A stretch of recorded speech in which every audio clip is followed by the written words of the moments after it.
فرمانے آخری نبی صلی اللہ علیہ وسلم، 3 آدمی جتنا بھی کھا لیں ان سے کوئی حساب نہ ہوگا بشرط کہ یہ کھانا حلال ہو۔ نمبر 1 روزہ دار افطار کے وقت۔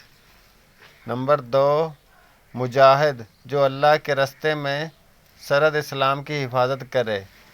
نمبر 3 سحری والا۔ حضور صلی اللہ علیہ وسلم نے فرمایا، جس نے کسی روزے دار کو افطار کرایا تو اس کے لیے روزے دار کے برابر ثواب ہوگا اور روزے دار کے ثواب کی کوئی کمی نہیں کی جائے گی۔ حضرت علی نے فرمایا، جس نے تجھے تیرے عیب بتائے اگر تجھے عقل ہو تو بے شک اس نے تجھ پر احسان کی انتہا کر دی۔ کریم آقا صلی اللہ علیہ وسلم نے فرمایا، جس نے ایمان اور احتساب کے ساتھ رمضان کے روزے رکھے وہ گناہوں سے اس طرح پاک ہو جاتا ہے جس طرح ابھی ماں کے پیٹ سے پیدا ہوا۔